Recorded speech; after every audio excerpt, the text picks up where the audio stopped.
प्रतिक्रिया आहे काय? खरं म्हणजे अतिशय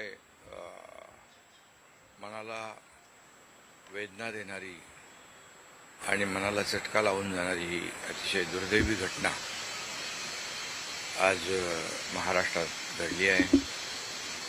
खरं म्हणजे असं कुणाच्या स्वप्नातही वाटलं नसेल की अजितदादा एवढ्या लवकर आपल्यातून जातील. ही महाराष्ट्रासाठी अतिशय दुःखद आणि दुर्दैवी घटना अजितदादांच्या जाण्याने झालेली आहे. खरं म्हणजे अजितदादा गेले अनेक वर्ष या महाराष्ट्राच्या राजकारणात नेतृत्व करत होते आणि अतिशय परखड स्पष्ट वक्तेपणा आणि प्रशासनावर असलेली त्यांची पकड आपण पाहिलेली आहे. प्रत्येक गोष्टीचा त्यांना बारीक अभ्यास करून बोलण्याची सवय होती आणि परखड स्पष्ट वक्तेपणा, निर्भीड, रोखठोक बोलणारे असले तरी सुद्धा त्याला चूक म्हणणारे असले तरी सुद्धा अतिशय मनाने ते निर्मळ होते. याचा अनुभव मी स्वतः घेतलेला आहे. त्यांच्यासोबत मी मंत्रिमंडळात देखील काम केलं. मी मुख्यमंत्री असताना त्यांनी उपमुख्यमंत्री म्हणून देखील काम केलं आणि जेव्हा मुख्यमंत्री मी असताना मुख्यमंत्री माझी लाडकी बहीण योजना किंबहुना इतरही योजना जेव्हा आम्ही सुरू केल्या तेव्हा आर्थिक जे काही घडी आहे किंवा आर्थिक तरतूद जी आहे ती अतिशय उत्तमपणे त्यांनी त्यावेळेस केली आणि याचा अनुभव मला आहे. आणि एकदा करायचं ठरवलं की ते अजितदादा करायचे. करतो, बघतो, पाहतो असे शब्द त्यांच्या डिक्शनरीत नव्हते. व्हायचं असेल ते तात्काळ करायचे, नसेल त्याला नाही म्हणायचे. असा स्पष्ट वक्तेपणा या महाराष्ट्राने पाहिलेला आहे.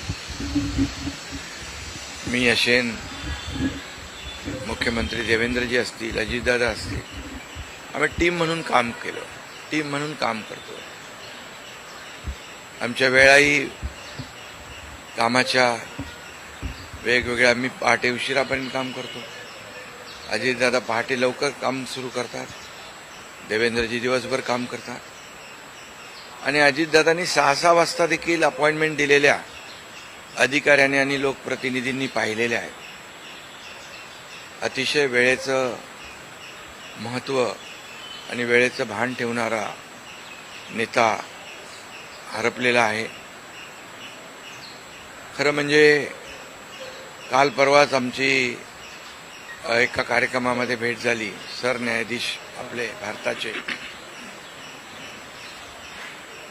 मुंबईत आले होते आणि ते येण्यापूर्वी आम्ही तिथंच एका चेंबरमध्ये बसलो होतो आणि त्यावेळेस झालेल्या चर्चा, गप्पा गोष्टी, आजही सकाळी जेव्हा मला त्यांची ही घटना कळली तेव्हा तेच समोर त्याच आठवणी काल परवाच्या येऊ लागल्या. खरं म्हणजे माझ्यापेक्षा ते राजकारणात देखील अनुभवी नेते, गेल्या अनेक वर्षापासूनचा त्यांचा अनुभव, वयाने देखील माझ्यापेक्षा ते मोठे होते माझ्या आणि अनुभवाने देखील. आणि म्हणून त्यांना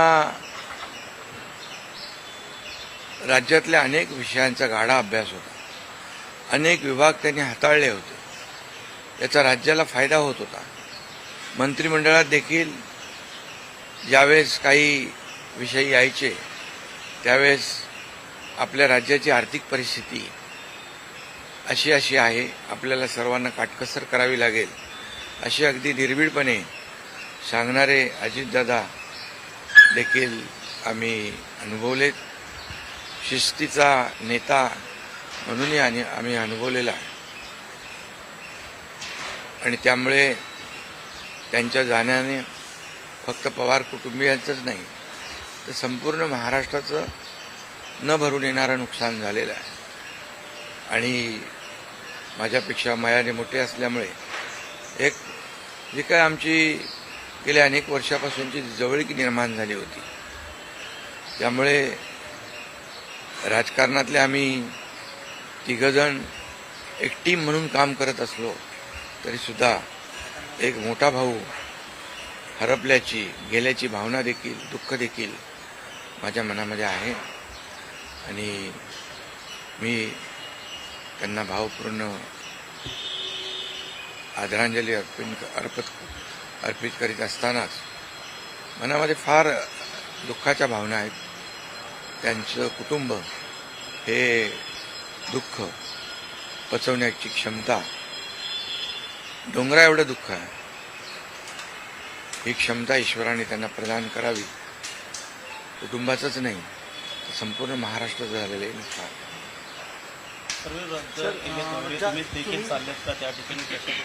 हा, मी आणि मुख्यमंत्री देखील आम्ही जातो आहे. आमचे सहकारी आमच्यातून गेलेत, त्याचं दुःख आहे. म्हणजे सभा होत्या त्याही आज आम्ही रद्द केलेल्या आहे. सर, एक विचार असं वाटतं की तुम्ही आता उल्लेख केला की 2 दिवसांपूर्वी त्यांच्या जवळपास 1-1.5 तास तुम्ही बसलेले होतात दोघंच, खूप गप्पा झाल्या त्या चेंबरमध्ये. असं काही एक त्यांच्या किंवा मंत्रिमंडळात देखील असताना अशी काही त्यांची इच्छा, एखादी योजना किंवा एखादं त्यांना करायचं होतं की तुमच्याशी त्यांनी शेअर केली, आपण हे करूया मिळून महाराष्ट्रासाठी, असं काही? नाही, आम्ही आतापर्यंत एकत्र जेव्हा तेही उपमुख्यमंत्री होते तेव्हा मी मंत्रिमंडळात होतो.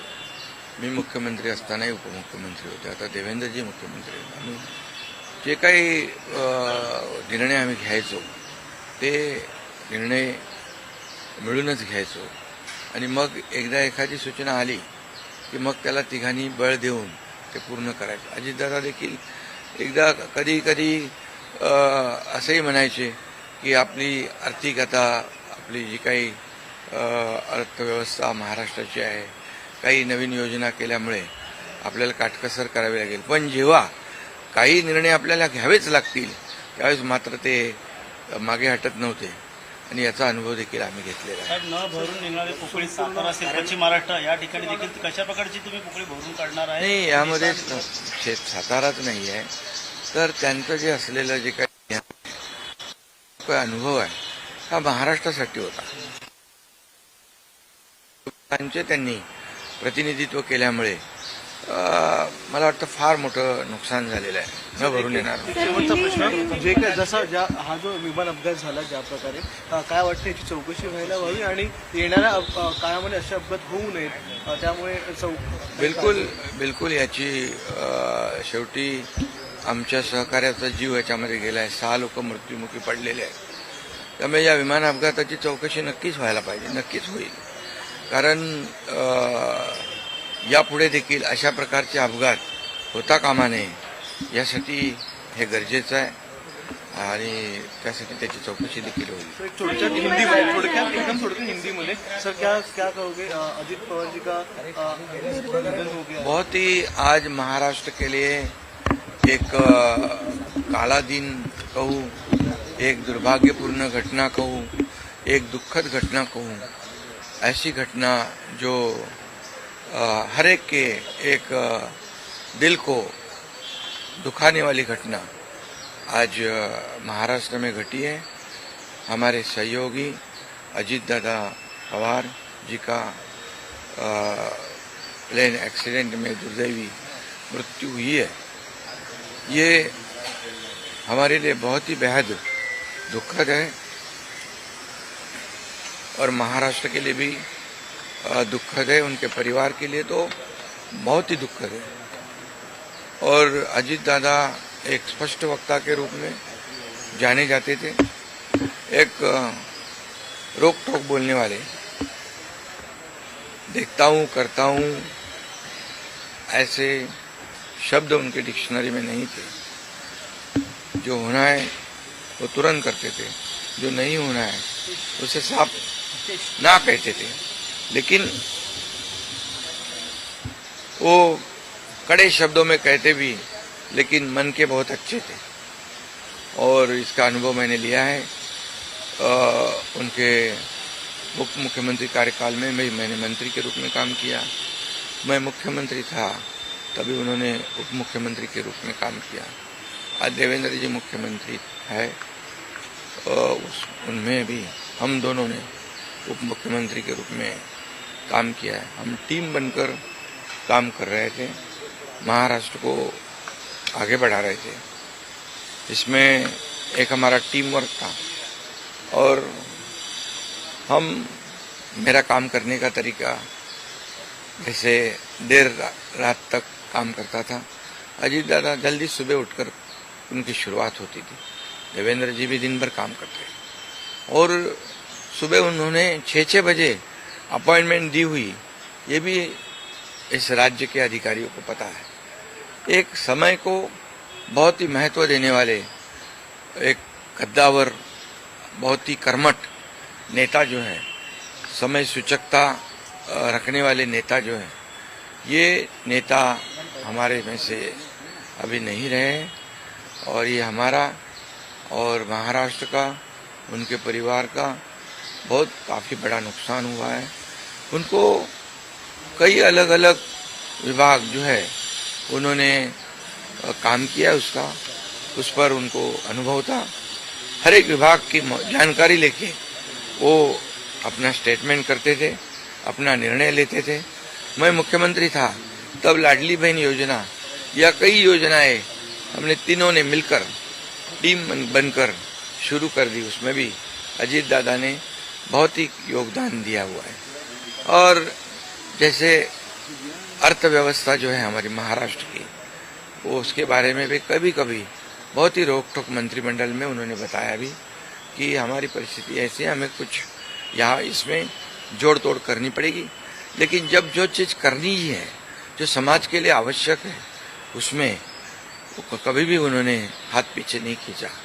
अर्थमंत्री होने के नाते उन्होंने काफ़ी योगदान दिया है।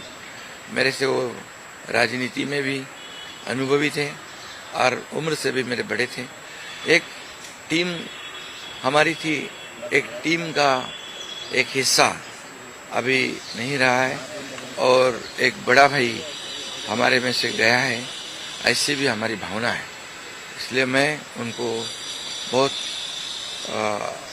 दुख भरी श्रद्धांजलि अर्पित करता हूँ। उनके परिवार को इस दुख से बाहर आने की शक्ति ईश्वर प्रदान करे, ऐसे ईश्वर से प्रार्थना करता हूँ। सर, आठ बार उप मुख्यमंत्री रह चुके हैं। आपके कुछ दिन पहले उनके साथ महाराष्ट्र के साथ साथ आपके भाव आपके आंखों में भी नम जैसी आंसू नहीं, कैसे वो उनका स्वभाव ऐसे था। वैसे बाहर से सबको लगता था बहुत ही कड़क है और रुष्ट है, लेकिन दिल से बहुत काफ़ी वो नम्र थे और निर्मल थे। ये मैंने कई बार देखा है, अनुभव भी किया है। इसलिए ये एक महाराष्ट्र का एक बहुत बड़ा नुकसान उनके जाने से जो भर नहीं आ पाएगा, ये वो है। आठ बार मुख्यमंत्री पूरे इस तरह के हादसे हाँ, बिल्कुल। इसकी जो दुर्घटना हुई है, इसकी जांच जरूर होगी, क्योंकि ऐसी दुर्घटना पुनरावृत्ति ना हो, दोबारा ना हो, इसलिए जरूर इसकी जांच होनी चाहिए और होगी। 8 बार उप मुख्यमंत्री, बहुत सारी यादें थी आपके मंत्रिमंडल में भी, उप मुख्यमंत्री थे, आज भी जो है। मैंने कहा ना कि जब मैं मुख्यमंत्री था तब उन्होंने जो हमने फैसले लिए, निर्णय लिए समाज हित के लिए, तब अजीत दादा अर्थ मंत्री थे, तो उनका भी काफी योगदान उसमें रहा है। ये कोई नहीं भूल सकता है। 8 बार उप मुख्यमंत्री रह चुके हैं। कुछ दिन पहले आपकी उनसे मुलाकात हुई थी, क्या बातचीत हुई थी? 1.5 घंटा आपसे। अभी हमारे सुप्रीम कोर्ट के चीफ जस्टिस यहाँ आए थे मुंबई में, अभी हम बैठे थे उनके आने से पहले। अभी काफी हंसी मजाक हो रही थी, चर्चा हो रही थी, वही बातें आज सामने आ रही है। 2 दिन पहले हम साथ में बैठे थे और आज अजीत दादा नहीं रहे, ये दुख की बात है।